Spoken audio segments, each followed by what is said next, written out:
Neymar sent a very important message to Santos fans after Santos' victory in the Copa Sudamericana. It was a tough, hard-fought game with a comeback at the very end. Hey, instead of criticizing, there are 60 minutes to play. Support the team. And the words of the number 10 shed light on a very important topic that I want to reflect on with you in this video. Does your support help or hinder your team more? In Brazil, we have a very strange habit, right? Of treating the fan almost like an entity that can't be contradicted at all, because they pay for tickets, because they're passionate about their club, because without them soccer wouldn't exist. There are a lot of reasons, and okay, fine, that's all true, but what is the real contribution? And you who are on the other side and often go to the stadium, what do you actually give to your team when you put yourself in a so-called position of support? Because to be honest, I go to the stadium a lot, and I'll tell you something, the fans are getting really annoying. They complain about everything, they're never satisfied with anything, and inevitably, they just sit in the stands to curse at the players and complain about the team. What I was saying there is that we're learning from those 1-0 wins. I know that Santos fans have been suffering for many years. But if you keep thinking about that and always come to the stadium with a negative mindset, I think it's better to stay at home. That was what I said to the guy up there. I said, man, instead of criticizing, you have 60 minutes to play, support the team, cheer them on.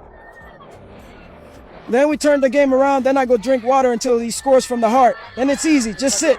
A Santos fan only likes the guy when he's winning, right? And before you comment here like the fan has the right to complain and all that, that's not my point. I know that the Santos fan who's the example in the video, just like many others, is tired.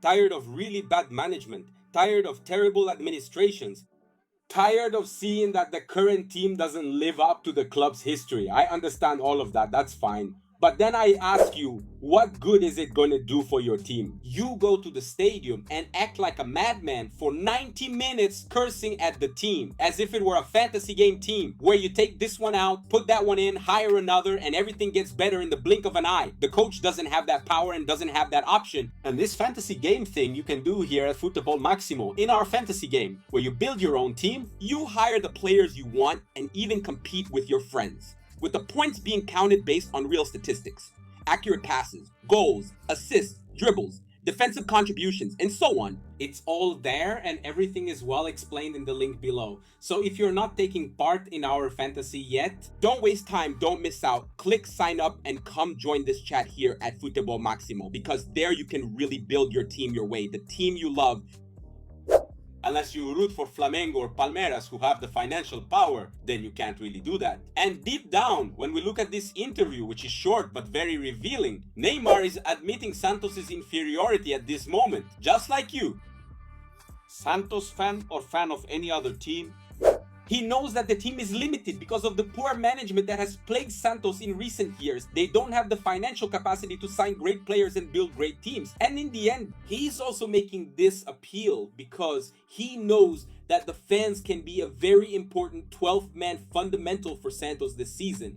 But if you keep thinking about that and always come to the stadium with a negative mindset, I think it's better to stay at home. In the end, somehow, he's communicating something that everyone knows. That Santos has a limited team, technically inferior, but that needs support, needs help. And everyone also knows that if that happens, it can make a difference. And this example extends to your team too, which might not be Santos. It could be Atlético Mineiro, Vasco, Botafogo, Sao Paulo. This example applies to everyone.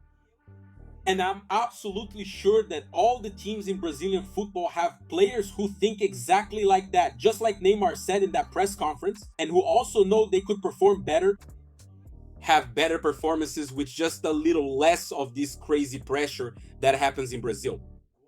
I would like the fans to come back, to support us, to forgive us for the mistakes we've made throughout the season.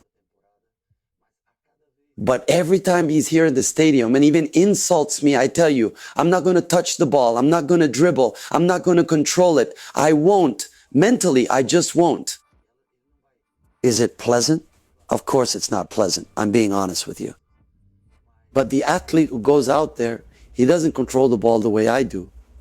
I've been out there on the field. I know how it is. I was booed once, just like it's happening today at the club where I worked my whole life. Yeah, It's always harder to work when you're being booed. And no, I'm not saying that you on the other side who pays for your ticket, pays for your club membership, goes to the stadium, can't demand, can't complain, can't curse. I'm not saying exactly that. In fact, there must already be a lot of people who just took the initial idea from the beginning of the video and are already commenting that down here. I can't complain, I can't curse. I pay for my ticket and I can't protest. Football is over. But if you stayed here a little longer and got the idea of what's going on, which isn't even mine, I don't even play football. It's Neymar's one of the most important players in Brazilian football. You saw that we're talking about something else here. And like I said, this goes for Vasco, it goes for Santos, it goes for Botafogo, it goes for Sao Paulo, it goes for Atlético Mineiro, it goes for the teams in Serie B, for the teams in the Copa do Brasil, for everyone in Brazilian football. Instead of criticizing, there are 60 minutes left to play.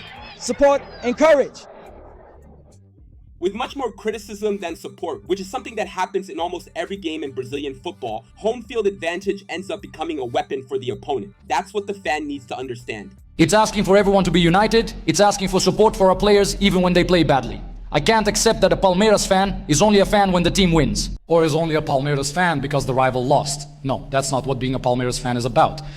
A true Palmeiras fan is someone who, regardless of whether we win titles or not, is proud to wear this badge on their chest. So if you started to understand what it means to be an annoying fan, how that impacts the team, how much it gets in the way, and how not being an extremely annoying fan in the stadium, which is what we see the most, really changes your team's perspective. And it's Neymar who's saying this, not me. Support, encourage. Then we turn the game around. I come to drink water and he's there making a heart sign, then it's easy, right? It's kind of like this. Go to the stadium and support your team. If it doesn't work out, that's okay. You go, you curse, you complain. But first, you support your team, man.